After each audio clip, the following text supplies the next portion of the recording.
Salut, mon nom est Riley. J'ai 15 ans. Avez-vous plusieurs secrets? Est-ce qu'il vous est déjà arrivé d'avoir à garder un secret très important aux dépens de votre vie?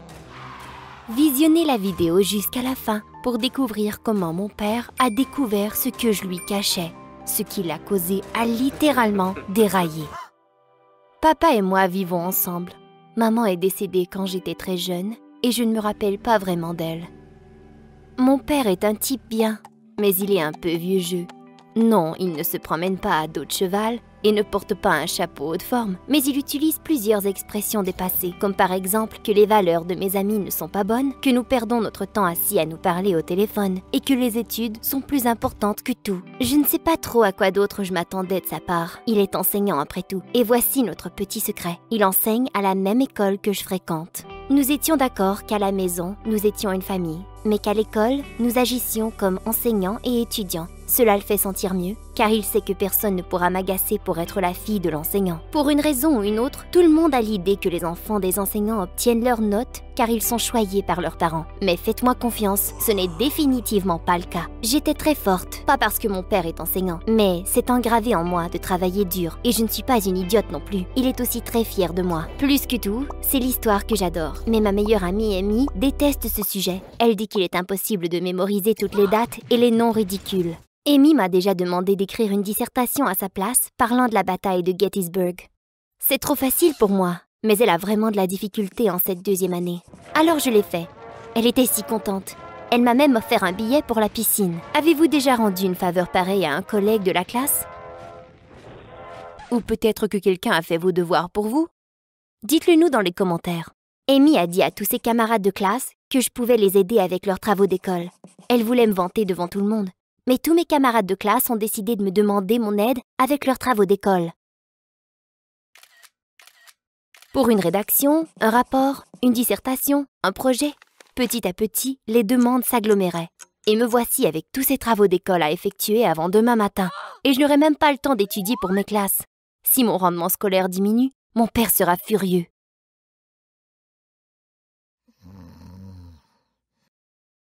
Il est habituellement très strict avec moi.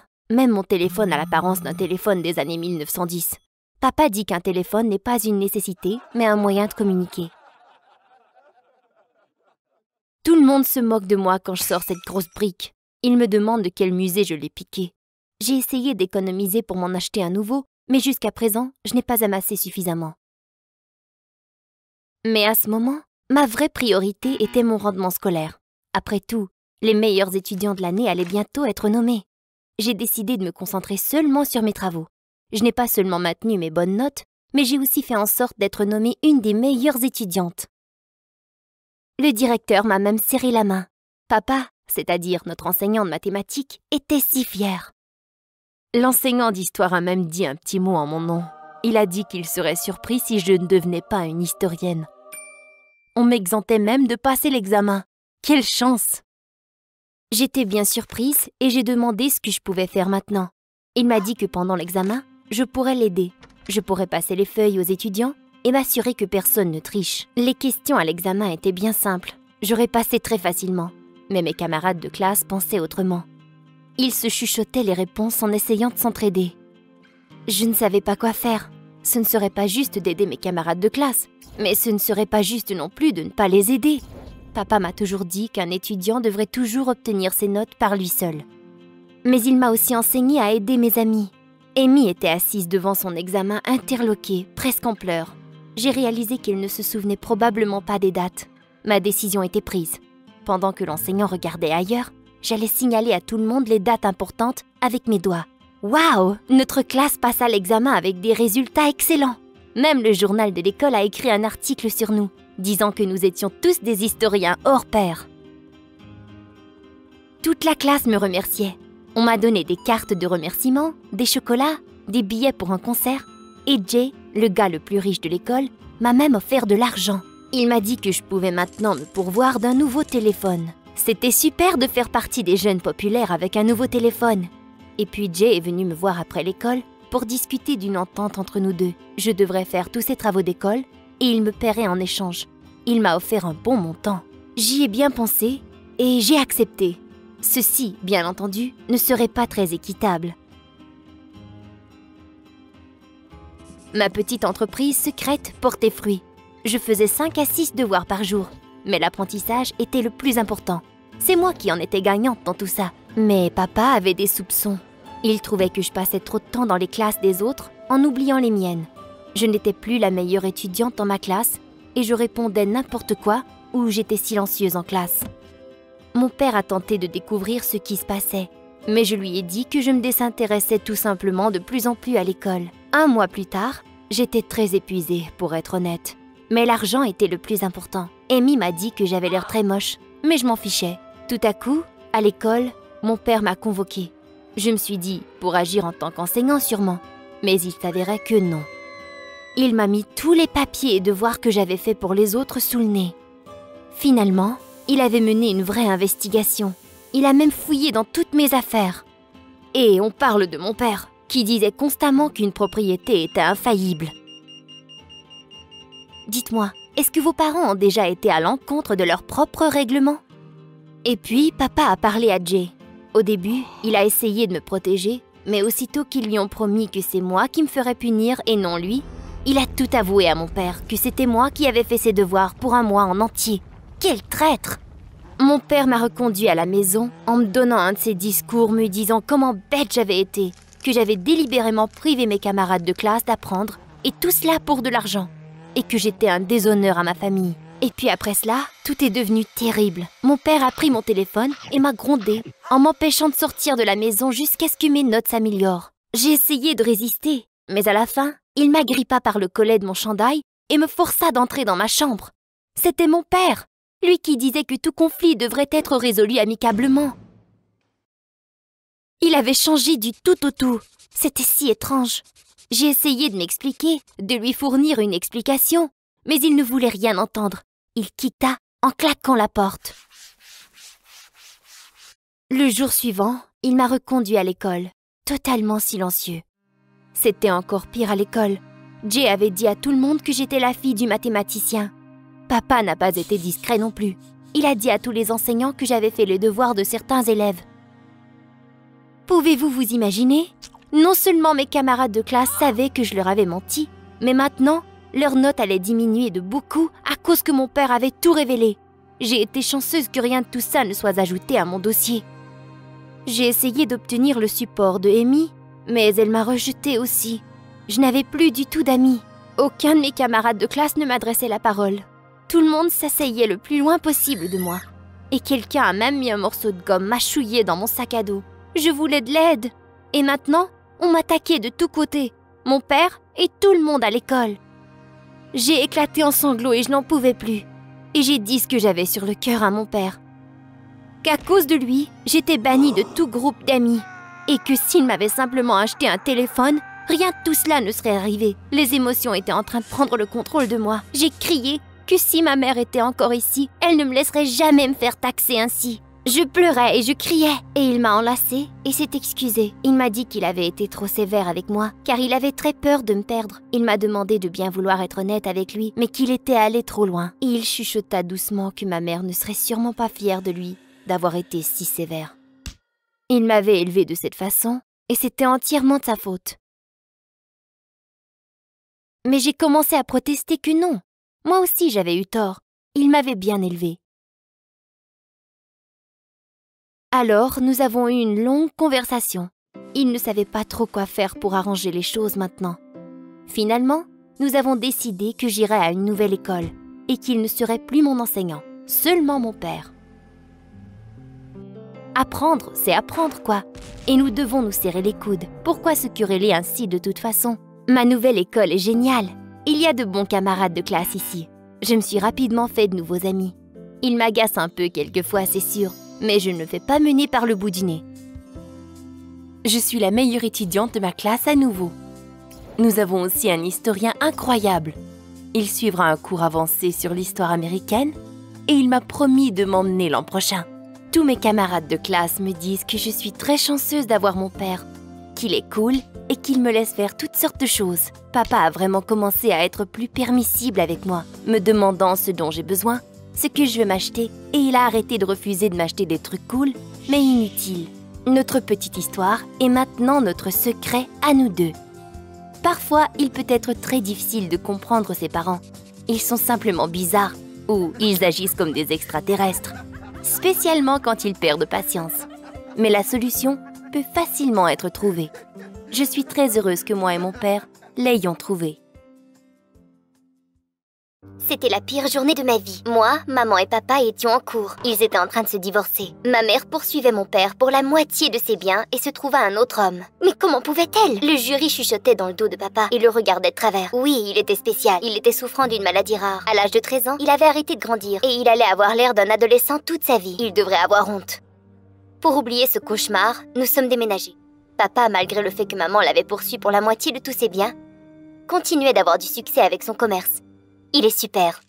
J'allais à une école privée qui se concentrait sur la littérature. Et bien évidemment, la première journée, un des enseignants a mélangé mon père pour un des étudiants. Elle nous engueulait comme si nous étions en train de sécher les cours. Le jour suivant, mon père a décidé de me faire plaisir. C'était presque Noël et il a acheté un superbe arbre de Noël avec de magnifiques décorations pour le hall de l'entrée de l'école. Cet arbre avait l'air d'une bijouterie sur un arbre. Quand l'enseignante Amber a vu le bel arbre de Noël, elle a immédiatement tout compris. Elle a commencé à s'excuser à papa de l'avoir confondu le jour d'avant. Eh bien, comme à l'habitude, mon gentil papa a fait une blague et a continué de jaser avec elle gentiment. Mon père n'est pas rancunier, c'est le moins que l'on puisse dire. Tu es chanceuse, Amber. Le souper de Noël approchait et papa a décidé d'appeler les invités sans me dire de qui il s'agissait. J'ai décidé de mettre la barre haute et de préparer ma recette spéciale, mon fameux jambon. La soirée serait fabuleuse, c'est certain. Mais je ne m'attendais vraiment pas à voir les invités qui sont arrivés. Amber se tenait devant notre porte avec un beau jambon dans ses mains. Est-ce que c'est une blague? Elle et papa se sont rapprochés quand exactement? Je voulais faire plaisir à papa avec mon fameux jambon. Mais il goûtait aussi en premier. Et il a même complimenté. La soirée était ruinée. Mais les cadeaux me remontaient toujours le moral. Près du feu, mon père me tendit un stylo très dispendieux que j'avais voulu depuis si longtemps. Mais je n'avais pas osé le lui demander. Super! Et Amber? Papa l'a invité à un concert. Non! Il semblait bien qu'il allait s'agir d'un vrai rencard. Plus tard dans la soirée, papa est allé au concert et n'est pas rentré du tout. Est-ce qu'il était resté avec Amber? Tôt le lendemain matin, papa est arrivé et m'a salué comme si de rien n'était et m'a emmené à l'école. Amber nous attendait dans le stationnement. Et puis, je l'ai aperçu rendre à papa sa montre. Ça y est, tout est confirmé maintenant. Je me suis tristement traînée jusqu'en classe. En rentrant, tout le monde ricanait. Il y avait un dessin de papa et Amber sur la grandeur du tableau. Il y avait une description qui lisait « L'enseignante a le béguin pour un jeune ». Alors comme ça, toute l'école était au courant. À cause de ses rendez-vous avec l'enseignante et son boulot, papa passait de moins en moins de temps avec moi. Et finalement, notre jour spécial à moi et papa était arrivé. Habituellement, nous allions au centre commercial, regardions un film, magasinions et nous amusions. Seulement lui et moi. Nous sommes allés à différentes boutiques, je me suis ramassé un paquet de vêtements et me suis dirigée en direction des salles d'essayage. Mais en sortant, papa n'était plus là. J'avais vraiment peur. Mais quelques minutes plus tard, il est revenu avec des chatons dans ses bras. C'était un rêve, ça ne se pouvait pas.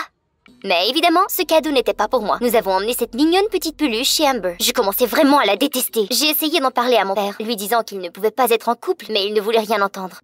Amber ci, Amber ça. Elle s'était immiscée dans notre famille sans même me demander, parce qu'elle était parfaite. Non, personne n'est parfait. Elle a ouvert la porte tout habillée, et en me basant sur leur conversation à elle et papa, j'en ai déduit qu'ils allaient à un restaurant. Ouais, maintenant je comprends pourquoi elle était tout habillée ainsi. J'ai fait semblant de jouer à la bonne fille et j'ai même offert de garder le chat pendant qu'il serait au restaurant. Même si j'avais d'autres plans. Aussitôt que la porte s'est fermée, j'ai décidé de commencer à fouiner. Mais Touffu a commencé à miauler désespérément. Apparemment, il avait faim. Alors j'ai décidé de le nourrir et j'ai ouvert les armoires pour trouver à manger. Mais plutôt, j'y ai trouvé une boîte. C'était une collection d'avis de dettes. Waouh! Madame Miss Parfaite se noyait dans les dettes apparemment. Je me suis alors transformée en Sherlock Holmes et je suis allée dans la salle de bain. Il y avait un portable près de son lit. Je pourrais sûrement trouver quelque chose d'intéressant là-dedans. Bingo! Je suis tombée sur un message venant de la jolie Amber demandant à son amie si elle pouvait emprunter de l'argent. Mais qu'est-ce que c'est que cela? Une adresse internet pour le site du commerce à mon père? Te voilà! Mais tout à coup, j'ai entendu une voiture s'approcher à l'extérieur. Quand la porte s'est ouverte, il y avait seulement Amber. Papa a sûrement été appelé au travail. Je ne sais pas qui était le plus contrarié. Moi ou l'enseignante?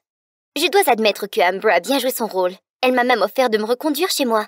Elle n'arrêtait pas de parler pendant le tour de voiture. Et puis à la fin, elle s'exclama qu'elle aimait mon père. Mais quelle espèce de menteuse était-elle donc? J'étais totalement dégoûtée. Je me tournais et me retournais toute la nuit. Je ne me souviens pas être tombée endormie. Le lendemain matin, je me suis fait réveiller par l'odeur appétissante de crêpes. Je me suis ruée vers la cuisine sans même changer mon pyjama. Je n'ai pas vu mon père aussi heureux depuis des lunes. Lorsque je lui ai demandé à quelle heure il était rentré, il m'a dit que finalement il n'était pas rentré encore et qu'il avait passé la nuit avec Amber encore. Je lui ai dit que je savais qu'elle avait besoin d'argent et que c'est tout ce qu'elle voulait de sa part. Je voulais tout lui dire concernant les dettes et les emprunts. Mais il m'a brusquement interrompu. C'était la première fois que je voyais mon père aussi contrarié. Il a dit qu'il comprenait que j'étais peut-être jalouse de toute l'attention qu'il accordait à Amber et que j'avais inventé tout ça. Et m'a strictement dit de ne pas me mêler des affaires des adultes et des choses que je ne comprenais pas. Je ne pouvais pas retenir mes larmes. Mais papa, qu'adviendrait-il de toi? Il est redescendu sur terre et a commencé à parler un peu plus doucement. Mais je ne me suis pas adoucie. Je continuais de dire qu'elle essayait de l'arnaquer. Je venais tout juste d'aborder le sujet du message lorsque mon père me dit que moi et Amber devions apprendre à nous connaître davantage et que nous allions aller faire du paintball ensemble. Ah, super! Je suis tombée sur l'ex de Amber sur le terrain de jeu. Vous auriez dû voir le visage d'Amber à ce moment. Son ex a commencé à intimider mon père, le traitant d'enfant et de bébé. Mais quel ingrat! Amber lui a immédiatement répondu. Il rougit et il quitta. Pour une seconde, je la respectais presque. Mais seulement pour une seconde. J'avais vu toutes les évidences. Et puis, j'ai fait feu sur Amber, mais je l'ai accidentellement frappée dans la tête. Je ne l'avais pas fait exprès, mais elle quitta immédiatement. Nous sommes partis parce que papa était vraiment contrarié. Je me sentais mal et j'essayais de m'excuser, mais il m'a interrompu et m'a dit que je le décevais. Cela m'a fait mal. Le jour d'après, je me suis présentée à l'école de mauvaise humeur. Mais mes camarades de classe stupides m'ont sauté dessus dans la porte. Du genre que j'avais obtenu un A en littérature car j'étais maintenant la chouchou du prof. Est-ce qu'ils étaient sérieux? Je n'en pouvais plus. Et je me suis sauvée dans le corridor. Quelqu'un criait dans le bureau du directeur. Je pense que le directeur chicanait Amber concernant les rumeurs à propos d'elle. Et puis, elle sortit en pleurant. Elle est venue vers moi et m'a offert une trêve pour papa. Pour au moins une semaine. C'était la fête de papa dans une semaine. Et Amber voulait lui organiser une fête surprise chez elle. Je ne voulais plus avoir affaire à elle, mais c'était une excellente chance d'établir une relation avec mon père et lui montrer les messages. Alors j'ai accepté. Le jour de sa fête, j'ai préparé un cadeau spécial pour papa, un poème. Papa était content. Et lorsque j'ai dit que je voulais présenter mes excuses à Amber, papa était ravi. C'était une très grosse fête surprise. Amber avait invité les collègues de travail de papa et ses amis chez elle. Quand les avait-elle rencontrés? Et puis je me suis éclipsée pour aller trouver le portable avec la conversation. Je venais de l'avoir trouvé et je m'apprêtais à quitter lorsque je suis arrivée face à face avec Amber. Elle a vu que j'avais le portable en main et a immédiatement commencé à me disputer, disant que je ne pouvais pas fouiller dans ses affaires et bla bla bla. Eh bien personne ne t'a donné le droit d'introduire dans ma vie. Papa est arrivé en courant. Sans attendre une seconde de plus, j'ai montré la conversation à papa. Tu vois papa, je t'avais bien dit. Tout ce qu'elle veut c'est ton argent. L'enseignante était rouge comme une tomate. Elle avoua qu'elle était endettée. Et elle a dit qu'elle ne voulait pas l'impliquer dans ses problèmes. Ouais, c'est ça, Amber, nous te croyons. Mais mon père a dit qu'il la croyait. Il a fermé le portable sans même regarder la conversation. Il expliqua qu'Amber était dans une situation difficile. Encore une fois, il était si froid et distant. Je n'en pouvais plus et je ne voulais que m'enfuir. Je déteste Amber. Même à la maison, je ne pouvais pas m'échapper d'elle. Papa avait mis sa photo comme fond d'écran de son ordinateur. Je devais faire quelque chose. Et puis, j'ai eu une idée. C'était peut-être cruel, mais j'ai décidé de publier une photo de papa et Amber en train de s'embrasser sur l'internet. Laisser tout le monde croire que l'enseignante est en train de draguer l'étudiant. Amber sera punie. Je m'excuse papa, mais c'est pour ton bien. Le lendemain, j'étais très honteuse et j'ai quitté pour l'école. C'était le chaos total. Les photos étaient partout dans la ville. Les journalistes et les policiers étaient à l'école. Est-ce qu'il irait vraiment en prison? Tout à coup, papa est arrivé. Lorsqu'il a vu la foule, il demanda ce qui se passait. Amber se faisait escorter hors de la bâtisse. Je ne pouvais pas la regarder dans les yeux. Papa ne comprenait toujours pas ce qui se passait. Pendant que nous attendions Amber à la station, papa en choc lisait un article sur l'internet dans lequel figurait une photo de lui et Amber en train de s'embrasser qui disait « Enseignante embrassant un garçon du lycée est une farce ». Il ne comprenait pas qui aurait pu faire cela et moi je gardais le silence. Bientôt, Amber se faisait libérer. Les policiers lui ont demandé si elle voulait déposer une plainte, mais elle refusa. Elle savait qui était derrière tout ça. J'avais peur qu'elle le dirait à mon père. Mais tout ce qu'elle lui a dit était qu'il devait rompre et elle quitta en silence. Après cela, papa l'a appelée et même allait la visiter, mais elle l'ignorait. Papa était très déprimé. Et tout cela, à cause de moi? Est-ce qu'il était réellement amoureux d'elle? J'ai abordé le sujet des messages une dernière fois et puis j'ai découvert la vérité. Finalement, Amber n'avait pas besoin d'argent. Elle avait écrit à propos de sa mère qui avait besoin d'une chirurgie très dispendieuse et elle avait déjà appliqué pour un prêt bancaire lorsqu'elle avait rencontré papa. Alors, elle l'aimait vraiment?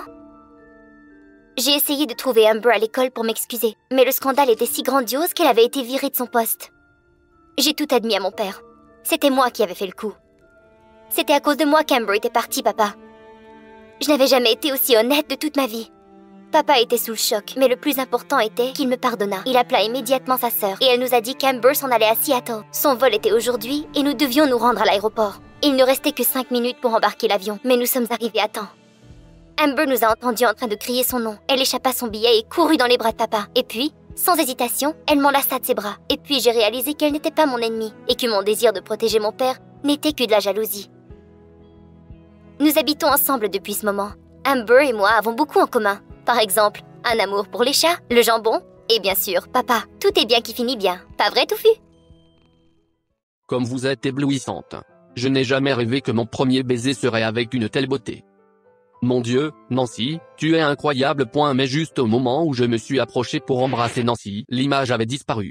J'ai enlevé mes lunettes VR avec colère. Maman, qu'est-ce que tu as fait? Maman était là avec le cordon qu'elle avait débranché. Et qu'est-ce que c'était censé vouloir dire? D'un ton glacial, maman m'a dit d'aller dîner. J'ai serré les poings, cachant mon agacement, et j'ai commencé à descendre les escaliers vers la cuisine. Même si j'étais en colère, je ne voulais pas le montrer. C'était déjà difficile pour elle. Quand j'avais 6 ans, mon père nous a quittés. Notre monde est devenu un enfer. Maman ne trouvait même pas la force de cuisiner. Une fois, en apportant le dîner à maman, j'ai remarqué qu'elle ne respirait pas. J'ai eu si peur que j'ai couru vers elle, mais j'ai trébuché sur une bouteille vide. Il s'est avéré que maman était ivre. Mon Dieu, c'était si effrayant. J'étais là toute la nuit, mais quand elle s'est réveillée, elle a murmuré qu'elle ne voulait pas vivre. Tout en moi s'est effondré. À travers mes larmes, j'ai promis que je ne la laisserai jamais seule. Elle a souri tristement et a dit que mon père avait dit la même chose. Et l'avait trahi. J'ai senti le feu de la haine brûler en moi. Je ne serai jamais comme lui. Quand je rencontrerai mon âme sœur, je l'entourerai d'amour. Pour être toujours proche de ma mère, j'ai décidé de faire l'école à la maison. Seulement, maman ne s'est pas sentie mieux. Mais un jour, tout a changé. Un jour, au dîner, maman a dit confusément qu'elle avait des projets pour la soirée. Je me suis méfié. Je vais à un rendez-vous, a-t-elle dit soudainement. Quoi? C'était génial. L'essentiel était que cet homme soit digne d'elle. Soudain, maman a dit qu'elle avait une autre nouvelle. Elle m'a tendu un paquet dans un emballage cadeau. Mais qu'est-ce que c'était? Je l'ai rapidement déballé et... Allez, un kit de réalité virtuelle. J'ai rêvé d'une telle chose. Mais nous n'avions pas l'argent pour l'acheter. J'ai regardé ma mère d'un air interrogateur. Hésitante, elle a dit que ça venait de mon père. Je me suis figé. Il était parti depuis 15 ans. Pourquoi était-il apparu soudainement? Le visage de maman a rougi et elle est rapidement partie. Toujours dans l'impasse, j'ai installé la console. Et voici la fenêtre de téléchargement. Waouh, il y avait un jeu installé ici.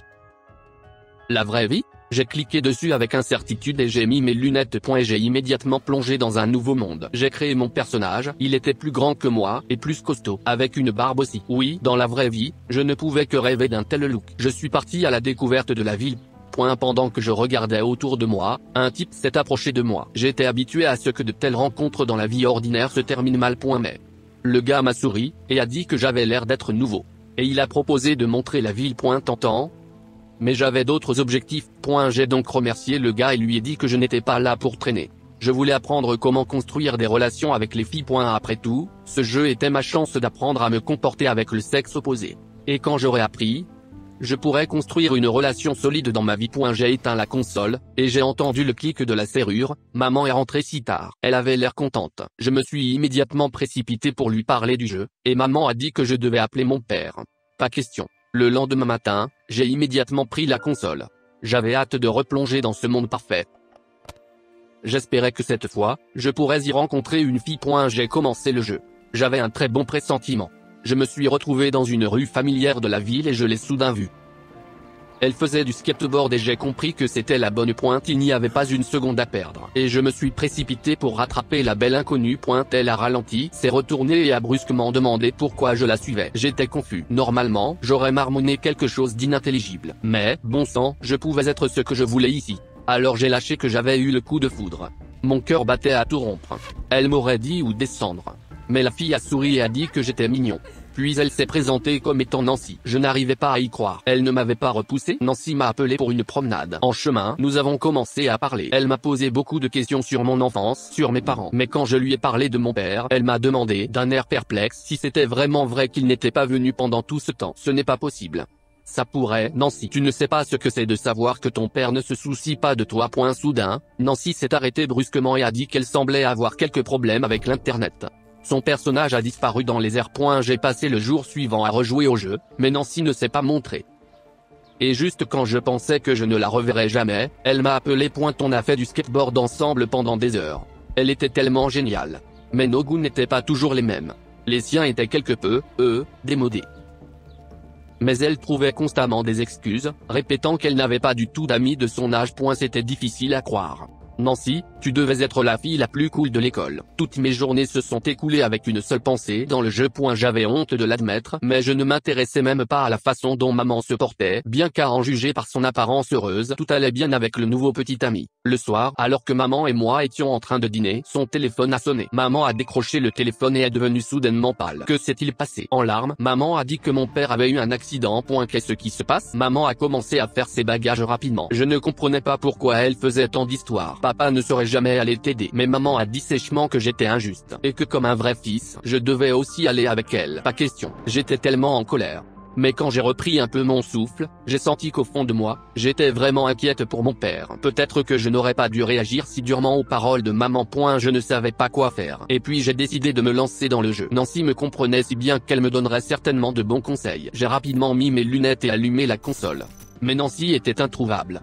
Je lui ai envoyé une demande d'adhésion, mais elle n'a pas répondu. La panique s'est emparée de moi. Je me sentais soudain si seul. Maman ne parlait que de son nouveau fiancé, et la fille que j'aimais ne m'a même pas contacté. J'ai enlevé mes lunettes. Pourquoi ai-je pensé qu'elle ressentait la même chose pour moi? C'était un jeu. Et qui savait comment elle était dans la vraie vie? J'ai jeté mes lunettes sur le sol avec colère. Les jours suivants, je suis resté dans le jeu en cherchant Nancy dans toute la ville virtuelle. S'était-elle désintéressée de moi et que nous ne nous reverrions plus jamais? Mais bientôt, alors que je faisais du vélo, j'ai reçu une notification sur mon téléphone. Nancy, elle m'a appelé pour le match. C'est comme si on m'avait enlevé un poids de mes épaules. Je me suis immédiatement précipité à la maison, j'ai mis mes lunettes et j'ai immédiatement vu Nancy. Elle m'a demandé de ne rien lui demander, elle me le dirait bien. Alors, on va faire un tour? Nancy a hoché la tête et a chargé le vélo dans le jeu. Et ton skate? Nancy était confuse, mais elle a dit qu'elle avait décidé d'essayer quelque chose de nouveau. C'était un peu bizarre. Et pendant la promenade, j'étais convaincu que Nancy n'était pas comme ma Nancy. On parlait tout le temps de films et de jeux, et elle n'était pas aussi vieux jeu que je le pensais.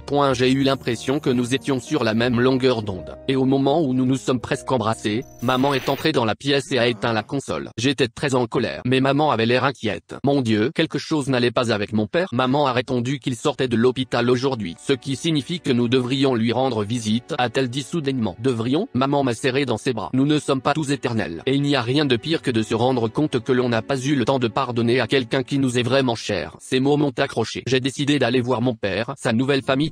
Je suis arrivé chez lui et je l'ai vu. C'est pour ça que j'avais les yeux bleus et un menton carré. La nouvelle femme de mon père a mis la table. Elle était si gentille avec moi. Et papa semblait sincèrement intéressé par tout. Il était un monstre dans mon imagination. Mais l'homme que je voyais devant moi maintenant était un vrai bon vivant. Puis une fille a fait irruption dans la cuisine. Il s'agissait de leur fille adoptive, Shai. De façon surprenante, elle avait tellement soulagé la situation. C'était aussi facile que si on se connaissait depuis des milliers d'années. Après le dîner, elle s'est portée volontaire pour me faire visiter la maison. Nous sommes allés dans sa chambre, et là, j'ai vu la même console que la mienne. Waouh! Il s'est avéré qu'elle jouait aussi à Real Life. Waouh! On se voit au match de ce soir. Je suis rentré à la maison de bonne humeur. J'avais hâte de jouer avec Shai, et je ne voulais pas en parler à Nancy au cas où elle s'en offusquerait. J'ai mis mes lunettes et j'ai commencé le jeu. Le temps a passé, mais elle n'est pas venue. Peut-être avait-elle des problèmes avec Internet. Soudain, j'ai remarqué une silhouette. Enfin. Mais... c'était Nancy. Elle s'est approchée et a dit « Bonjour. Comment es-tu rentré? Timide? Alors c'était toi ?» Une coïncidence étonnante. Mais Shai avait l'air très confus. Elle a dit que cela ne ressemblait pas vraiment à une coïncidence parce que lorsqu'elle a allumé la console, un personnage y avait déjà été créé et elle y est allée par curiosité. Et c'est ainsi qu'elle m'a rencontré. Elle a dit qu'elle avait été surprise que je l'appelle Nancy, mais elle a décidé de continuer à prétendre que nous nous connaissions vraiment. Stop. Donc Shai n'était dans le jeu que depuis une semaine et qui a joué pour Nancy pendant tout ce temps. Shai continuait à dire qu'elle n'avait pas d'invité du tout. Soudain, elle a crié et s'est déconnectée brusquement. Où vas-tu? Une heure plus tard, on a frappé à notre porte. C'était peut-être le nouveau petit ami de ma mère. J'ai couru en bas, impatiente de le rencontrer. Mais Shai était dans l'embrasure de la porte avec mon père. Je n'ai rien compris. Voici la vraie Nancy, dit Shai avec un petit rire. Qu'est-ce qui se passe? C'était une blague, mais papa a dit qu'il avait fait de son mieux pour prendre contact avec moi, mais qu'il n'en avait jamais eu l'occasion. Qu'est-ce qu'il voulait dire? Il pourrait juste venir. Soudain, il a dit qu'il voulait me voir, mais que maman le lui interdisait. Il a ajouté qu'il faisait toujours passer des cadeaux avec des mots, en espérant que je le contacte. De quoi tu parles, papa? Puis j'ai remarqué ma mère. Elle avait tout entendu. Maman a baissé les yeux et a dit qu'elle avait très honte. Je n'ai rien compris. Alors c'était vrai? Maman a hoché la tête. Elle a répondu que pendant longtemps son ressentiment envers mon père était si grand qu'elle n'a rien remarqué et a donné tous les cadeaux. Alors Flina. Mais son nouvel homme l'a convaincue qu'elle devait établir un lien entre son fils et son père. Et qui est votre nouvel homme? Le professeur de l'orphelinat, dit maman avec un sourire. Elle l'a rencontré quand je remettais les cadeaux de papa. Mais elle réalisait maintenant combien cette relation était importante pour moi et pour mon père. Et elle avait honte d'avoir laissé sa fierté éclipser la voix de son cœur. Je me suis jeté dans les bras de mon père. Maman et Shai nous ont aussi pris dans leurs bras. Et bien, la vie réelle, bien que plus complexe et confuse, est bien plus intéressante que n'importe quel jeu. Vous avez aimé la vidéo? Abonnez-vous et aimez-la. Soutenez la chaîne. La cantine de ce collège est incroyable. Je me suis rempli tout un cabaret de nourriture. Et je me suis tournée pour quitter, mais j'ai foncé dans quelqu'un. Ça se peut pas. Judy Harrison? Mais elle fait partie de la bande qui a envoyé mon père en prison. Les assiettes se sont fracassées sur le plancher. Tout a commencé ce matin-là quand ma mère a décidé de me reconduire à ma première classe au collège. Nous étions en route quand soudainement la chanson préférée de papa a commencé à jouer. J'étais si triste qu'il ne soit pas avec nous en ce moment. J'ai offert de le visiter, mais maman s'était opposée, disant qu'elle ne l'avait pas encore pardonné. « T'es sérieuse? Il n'y a rien à pardonner !» Maman était trop dure sur lui. Rancunière, j'ai claqué la porte de la voiture et je me suis dirigée vers le collège. J'ai commencé à penser au fait que ma mère ne me comprenait jamais. Moi et papa partagions les mêmes passe-temps, incluant mon amour pour la technologie. Il est la raison pour laquelle je suis entrée à ce collège. Mais pour 3 ans maintenant, il pourrissait en prison. Et tout cela à cause de Judy Harrison. Elle a accusé mon père de l'avoir agressé. Papa a plaidé non coupable. Évidemment, il ne pouvait pas faire cela. Elle l'avait bien eu. Mais le jury ne le croyait pas. Ils étaient en faveur de Judy, avec ses yeux larmoyants. Et maintenant, papa passerait 10 ans derrière les barreaux. Comment puis-je accepter cela? Toutes ces années, je rêve d'obtenir justice. Alors, je me retrouve debout devant Judy dans la cafétéria du collège. Le choc m'a rendu incapable de faire un son. Et puis, j'ai crié dans le corridor. Charlie, mon ami, m'a rattrapée. Je lui ai tout raconté, incapable de contenir ma rage. J'étais si fâchée contre moi-même de ne pas avoir confronté Harrison sur le coup. Mais c'est alors que j'ai réalisé que c'était peut-être pour le mieux. Je ne pense pas qu'elle m'avait reconnue. C'était ma chance d'attraper Judy et lui faire admettre la vérité à la police. D'ici la fin de la journée, j'avais un plan en tête pour dévoiler la vérité. Premièrement, Charlie la draguerait pour gagner sa confiance. Et puis l'attirer dans un endroit isolé. C'était là qu'elle admettrait la vérité. Un site de construction abandonné ferait parfaitement l'affaire. Charlie a refusé, alors j'ai dû le forcer. Sa mère était sévère et elle ne savait toujours pas comment les voyous lui avaient volé son argent. Ou à qui appartenaient les cigarettes qu'elle avait retrouvées en dessous du sofa. Je devais toujours le défendre. Et qu'est-ce que lui faisait pour moi? Après ces arguments, Charlie a accepté. Que le jeu commence. Nous étions d'accord qu'il essaierait de parler à Judy. Il s'assierait et lui demanderait de l'aide avec ses devoirs. J'avais vraiment besoin qu'il la drague et lui demande de sortir avec elle. Cependant, Harrison lui a simplement expliqué les tâches du devoir et puis s'est éclipsé comme un coup de vent. Alors, j'ai expliqué à Charlie qu'il devrait changer ses tactiques, lui raconter davantage d'histoires personnelles pour se rapprocher d'elle. Et puis, ça a marché. Ils se sont rapprochés petit à petit, mais Judy a refusé de sortir avec lui.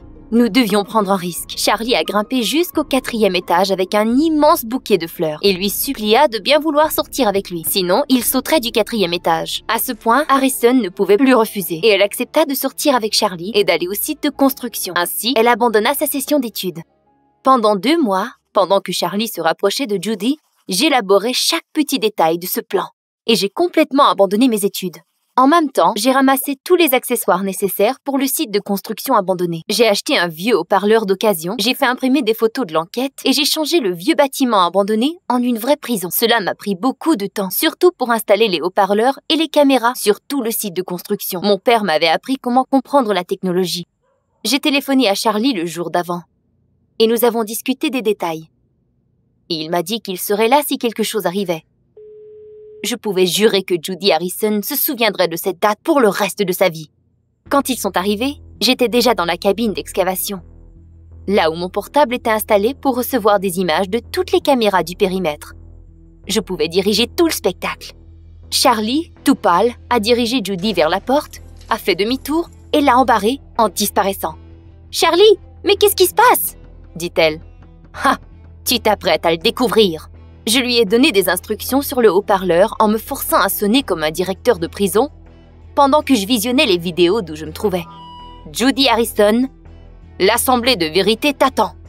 Elle bondit par surprise. Harrison s'est ruée vers la porte en fer, mais elle était verrouillée. Elle prit du recul et se dirigea vers le fond du couloir.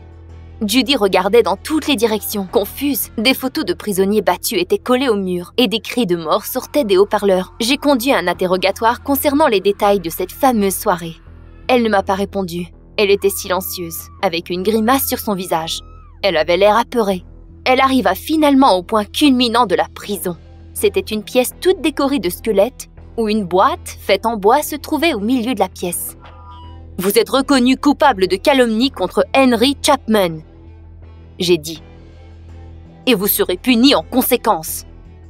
Dirigez-vous vers la boîte immédiatement. » Puis, le grillage derrière elle s'est refermé et la pièce s'est fait inonder d'une lumière rouge sang. Harrison est devenue pâle. « S'il vous plaît, laissez-moi sortir !» elle criait. « Je suis claustrophobique !» Je suis restée silencieuse pendant quelques minutes pendant que Harrison hurlait. Finalement, elle est allée à la boîte et elle a pris l'uniforme de prison ainsi que l'étiquette. « Vous avez ce que vous méritez. 10 ans !» À ce point, j'étais descendue de ma petite cachette et je me dirigeais vers Judy. « Je suis la fille d'Henry Chapman et tu as menti en son nom. Et maintenant, tu ne quitteras plus cet endroit jusqu'à ce que tu acceptes d'admettre tout à la police. » Harrison s'est alors mis à s'étouffer. Elle est devenue blanche et s'évanouit. Ça ne pouvait pas être pire. J'étais furieuse. Je ne voulais pas qu'elle sorte d'ici. J'ai dû l'aider et la tirer hors du couloir. Soudainement, d'un brusque mouvement, elle piqua la radio de mon pantalon et me poussa sur le côté de toutes ses forces. Je l'ai aperçue brièvement qui tirait le levier avec un sourire machiavélique. Un énorme boulet de démolition passa près de moi et défonça le mur. Le sol s'est brisé et je suis tombée dans un trou. Mais c'est une blague! J'ai atterri sur des sacs mous et j'entendais des bruissements tout autour de moi. Oh mon Dieu, des rats! C'était peine perdue d'essayer d'appeler Charlie. Charlie était dans l'autre aile. Et puis, j'ai entendu Harrison crier qu'elle savait tout. Judy connaissait notre plan. Maintenant, c'est à mon tour de jouer un peu. Elle s'exclama malignement. Quelle peste! Comment ai-je pu être aussi stupide? Imagine revenir d'une fête avec ton frère, chuchota Harrison, de façon inquiétante. Tu dois te demander de quel frère je parle. Tu n'en as pas, mais moi, oui. Ou, plus précisément, ce qu'il reste de lui. La voix de Harrison se brisa, et je me suis sentie très mal. Il est tard le soir. Vous partez tous les deux ensemble, lorsqu'une voiture nous fonce dessus. Soudainement, j'étais aveuglée par une lumière très forte. Un conducteur ivre nous a foncé dedans à pleine vitesse. Fred était aux soins intensifs.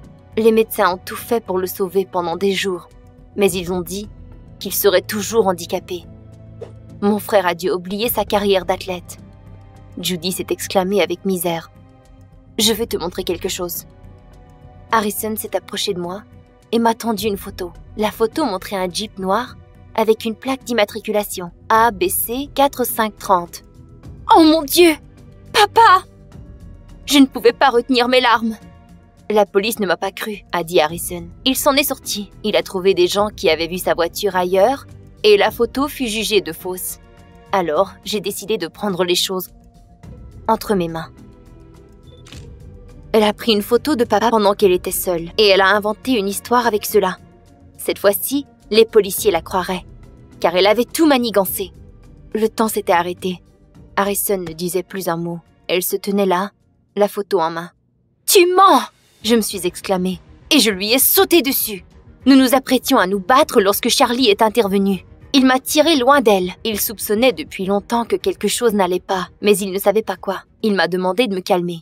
Ah, et puis merde! Cet hypocrite avait fait enfermer mon père sous fausse accusation. Harrison m'a dévisagé, s'est retourné et quitta. Je ne m'étais pas attendue à cela. Je suis allée à la prison après cette affaire du site de construction. J'ai dit à mon père ce que j'avais appris, mot pour mot. J'étais pendue à ses lèvres. « Allez, dis-moi !» Mais il était silencieux. Il baissa sa tête. Alors, voici ce qui est arrivé. Et j'ai perdu connaissance. J'avais espéré que mon père réfuterait toute l'affaire. Mais tout ce qu'il a dit était que ça avait été une période difficile de sa vie. Comment avait-il pu me mentir? Je ne me souviens plus où je suis allée après. J'errais les rues. Je détestais tout le monde. J'ai décidé de ne pas rentrer chez moi. Je suis allée au site de construction et j'y suis restée jusqu'à ce qu'il fasse nuit. C'est là qu'elle m'a trouvée. Judy. Elle a dit qu'elle voulait simplement obtenir justice. Bien sûr, je lui ai rendu l'appareil. J'étais désolée pour son frère, mais je ne savais pas comment aider. Après la conversation, nous nous sentions toutes les deux mieux. Le jour suivant, je cherchais Charlie. Cependant, au collège, j'ai immédiatement été convoquée au bureau du directeur. Il s'avérait que j'avais coulé le test et qu'à ce rythme, je risquais de perdre ma bourse. J'avais si honte de ma revanche stupide. J'avais abandonné mes études. Je me sentais mal pour Charlie. J'ai remarqué qu'il aimait bien Harrison, mais il était déchiré entre nous deux. Alors je lui ai dit que maintenant, moi et Judy étions en bons termes. Je me fichais bien qu'il lui demande de sortir. J'ai réalisé à quel point c'était important d'être capable de pardonner, spécialement si vous êtes aimé. Non, ce n'est pas facile d'accepter les mensonges de mon père, mais je dois le revoir et tenter de recoller les morceaux. Et je dois tout expliquer à ma mère. Peut-être qu'elle pourrait le pardonner maintenant. Après tout, nous sommes tout ce qui lui reste. Salut, je m'appelle Sarah, j'ai 16 ans et j'ai écouté tout ce que mon père a dit. Comment faites-vous savoir à vos parents que vous avez déjà grandi? Regardez cette vidéo jusqu'à la fin et vous découvrirez à quel point l'obéissance à mon père a ruiné ma vie et ce qui s'est passé quand je suis allée contre sa volonté. Mon père est ma famille et nous nous aimons vraiment. Mon père m'a toujours protégée des dangers de ce monde. Donc je ne pouvais pas me maquiller, manger de la malbouffe ou communiquer avec les garçons. J'aime mon père, alors j'ai fait tout ce qu'il disait. Mon père voulait aussi que je grandisse pour être une grande coureuse. Mais pour être honnête, peu importe mes efforts, je n'ai jamais aimé courir. J'aime dessiner. J'aimerais devenir une artiste un jour. Mais il a dit que ce genre de choses n'était pas sérieuse. Malgré cela, je me préparais secrètement à l'examen du concours de dessin. J'ai eu 2 mois pour me préparer. Nous avons eu un marathon dans notre ville. Bien sûr, j'ai participé. Et avant le départ, j'ai rencontré Paul. Nous avons même réussi à parler un peu. Paul a dit qu'il allait à un camp cool où il ferait partie de l'équipe de course. Et il y avait aussi une équipe d'artistes. Et tout le monde communiquait bien les uns avec les autres. J'étais vraiment excitée d'y aller. Bien sûr, quand mon père m'a vu, Paul et moi, il était très bouleversé. Il m'a même grondé devant tout le monde pour mon propre bien. Est-ce que ton parent te punit en public? J'étais très triste d'avoir bouleversé mon père. Et pourtant, j'ai continué à rêver du camp. C'était assez déroutant. Ma course était médiocre, dans le style d'une tortue enceinte, comme papa plaisantait. Il n'a pas plaisanté quand nous sommes rentrés à la maison. Je l'avais vraiment déçu. Il voulait que je m'entraîne encore plus. Et je voulais faire plaisir à mon père avec des cours de course à pied plus intensifs. Mais cela signifiait que toute ma préparation aux examens de dessin serait reportée. C'était dommage, mais le souhait de mon papa était plus important. Quand papa s'est calmé, j'ai décidé de lancer l'idée du camp. Juste au cas où j'aurais de la chance. Bien sûr, tout était en vain. Papa a dit que je n'irais nulle part sans lui. Que j'avais besoin de penser au marathon raté, pas au divertissement. En fin d'après-midi, j'ai reçu un appel de Paul. Nous avons discuté du marathon, puis il m'a soudain demandé si je voulais le rencontrer. Ses parents lui ont-ils permis de sortir seul comme ça? Bien sûr, j'ai dit que je le voulais. Mais mon père ne m'a pas laissé quitter la maison. Alors j'ai appelé Paul chez nous. Je voulais faire voir à papa que Paul était un bon garçon, qu'il était un coureur sérieux, et peut-être qu'il nous laisserait être amis après ça. Mais papa n'aimait pas Paul. Il a foutu Paul dehors juste à la porte et m'a enfermée dans ma chambre. Il a crié qu'il ne m'avait pas élevée comme ça, que j'étais une honte pour lui. En me poussant dans la pièce, mon père a vu mes dessins. Il a demandé « C'est quoi tout ça ?» J'avais peur qu'il les déchire. Alors j'ai dit que c'était ma camarade de classe qui m'avait offert ces œuvres. Il m'a demandé d'arrêter de communiquer avec une fille qui passait sa vie à faire n'importe quoi. Je n'arrêtais pas de me dire que papa voulait le meilleur pour moi. Mais pour être honnête, j'y croyais de moins en moins. Est-ce vraiment par amour pour moi que papa a fait les choses de cette façon? Que je n'avais pas d'amis? Les rendez-vous, les vêtements chics, les films et les cafés étaient-ils si effrayants qu'il devait m'en protéger de toutes ses forces? Est-ce que devenir une grande coureuse était le seul moyen de survivre à cette vie? Je ne connaissais pas les réponses. J'avais peur et j'avais mal. Dans la soirée, les amis sportifs de papa sont venus le voir. Papa était candidat pour l'équipe olympique. Il était prédestiné à participer à un championnat du monde. Puis il s'est blessé et a dû quitter le sport. Alors peut-être qu'il pensait que s'il n'avait pas réussi à le faire, alors je pourrais. Mais je ne voulais pas faire ça. Papa m'a demandé de venir voir les invités et a commencé à se vanter de ma course géniale. Mais ses amis se sont moqués de ma victoire. Il s'est avéré que leurs enfants étaient beaucoup plus cool que moi. Je n'ai pas été offensée, parce qu'ils ont tous dit que la vraie formation était au camp. Et puis ils ont commencé à se disputer pour savoir quel camp était le meilleur. Papa les écouta et hocha la tête. Ainsi, j'ai enfin eu la chance d'aller au camp. J'étais prête à embrasser tous ces vieux grognards. Et le lendemain, j'ai finalement réalisé ce que valait l'amour de papa. J'ai eu une crampe à la jambe pendant l'entraînement. J'en ai parlé au coach. Il a dit que je cherchais simplement des raisons de ne pas courir. Quand mon père est venu me chercher, le coach lui a dit ça aussi. J'ai pensé que mon père serait de mon côté. Il savait ce que c'était que d'avoir des crampes sur une piste de course. Mais il a continué à hocher la tête encore et encore. Il ne m'a même pas écouté. Il a dit que j'étais paresseuse et que je ne l'aimais pas, parce que je n'ai pas fait ce qu'il disait, et que l'entraîneur a toujours raison parce qu'il est plus âgé. Mon père m'a envoyé au camp de toute façon. Bien sûr, à condition que je l'appelle au moins 3 fois par jour, que je ne parle qu'à des coureuses, et que je sois une bonne fille. Pourtant, c'est un souffle de liberté pour moi, mais je ne m'entendais pas très bien avec les autres gars. Ils pensaient que j'étais bizarre parce que je suivais les instructions de mon père. Vos parents essaient-ils aussi de contrôler chaque pas que vous faisiez? C'était triste que Dylan me considère aussi bizarre. C'était le type le plus beau parmi les artistes. Je l'ai rencontré au camp et j'avais vraiment peur que quelqu'un en parle à mon père. Dylan et moi avons même dîné à la même table plusieurs fois. J'ai fait tout mon possible pour qu'il m'apprécie. Quand il a dit qu'il aimait les filles avec les cheveux baissés, j'ai immédiatement enlevé l'élastique de mes cheveux. Et quand il a dit qu'il n'aimait pas le vert, j'ai mis mon t-shirt vert dans le coin le plus éloigné de ma valise. Et enfin, Dylan m'a proposé un vrai rendez-vous. Nous avons traversé la forêt main dans la main. C'était magique. Et puis, nous sommes allés au lac. Et Dylan m'a demandé si je voulais aller nager. Je ne voulais pas, parce que l'eau semblait froide. Mais si Dylan proposait et que je refusais, est-ce que je lui ferais du mal? Cela lui montrerait-il que je ne l'aimais pas? Mais si j'acceptais, je devrais me mettre à l'eau, et puis Dylan saurait que je n'aime pas nager. Et il serait offensé. C'était si difficile, j'étais complètement perdue. J'ai dit qu'il était très tard et je me suis enfuie au camp. Comme une folle. Je pensais que Dylan ne me parlerait même plus après ça. Mais le lendemain, il m'a invité à un pique-nique. Tout allait très bien. Dylan a raconté des histoires drôles et j'ai ri. Mais ensuite, il m'a versé un grand verre de jus de légumes. Je ne supporte pas le jus de légumes. Mais une fois que Dylan a versé, j'ai pris une profonde inspiration comme si j'étais sur le point de prendre un médicament amer et j'ai pris une gorgée. Pourtant, je ne pouvais pas m'empêcher de grimacer. Dylan l'a remarqué. Il a dit que si je n'aimais pas le jus de légumes, je n'avais pas à en boire. Papa aussi dit « Si tu n'aimes pas courir, ne cours pas. Deviens une toxicomane, une membre inutile de la société. » J'ai dit que j'aimais les jus de légumes et j'ai pris une autre gorgée. Dylan soupira et dit que je ne lui faisais probablement pas confiance si je ne pouvais pas être honnête avec lui à propos de quelque chose d'aussi simple que du jus. Je me sentais à la fois triste et chaleureuse. Puis-je vraiment faire confiance à Dylan? À ce moment-là, j'ai éclaté et je lui ai tout raconté.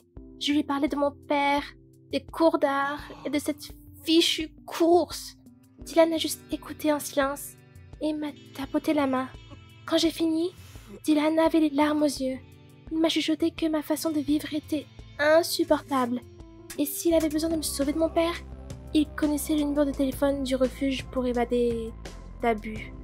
Je dis que je ne laisserai pas papa seul, et Dylan m'a fait promettre de me pencher sur ma relation avec papa. Puis, Dylan a regardé mes dessins. Il a dit que je devrais certainement aller étudier pour devenir artiste. Oh mon Dieu! Ce n'est qu'alors que j'ai réalisé ce qui n'allait pas avec ma famille. Je ne savais même pas que les autres pouvaient choisir quoi manger et boire, quand nager, quelle musique écouter. Le lendemain, mon père est arrivé au camp. Il était furieux. Quelqu'un lui avait parlé de Dylan et de moi. Il a attrapé ma main et m'a dit que tout le monde devrait savoir que sa fille était une dragueuse. Après avoir parlé à Dylan, j'étais prête pour une conversation sérieuse avec mon père, mais pas pour une exécution publique. Je l'ai suivi par habitude, mais ensuite j'ai pensé « Au diable !» Je me suis arrêtée et j'ai dit fermement à mon père que je ne lui parlerai qu'en privé. Et il m'écoutera. Mon père était surpris. Sa mâchoire tomba. Il a même arrêté de parler. C'est là que j'ai tout dit. Je n'allais pas réaliser ses rêves d'enfance, que je voulais sortir avec Dylan, que j'avais un talent pour le dessin et que je suivrais des cours d'art. J'avais peur, mais je sentais que j'avais raison. Je pense que je suis allée trop loin cette fois, cependant, parce que mon père est devenu violet. Qu'est-ce qui allait se passer? Me bannirait-il de chez moi? Me ferait-il courir jusqu'à ma mort? Mais soudain, mon père m'a fait un gros câlin. Il a dit qu'il était allé trop loin. Et peut-être que l'art n'était pas une mauvaise chose. Et si je voulais arrêter de courir, c'était mon droit. Bien qu'il ait ajouté que je le regretterais. Oh là là, je pourrais enfin le faire, même si je le regrette 100 fois plus tard. Mais pour l'instant, je n'ai pas à le regretter. Je reçois beaucoup d'éloges dans mon cours d'art. Dylan aime ma façon de dessiner. Et je continuerai à courir, le matin pour moi. Abonnez-vous à la chaîne pour ne pas manquer de nouvelles histoires intéressantes.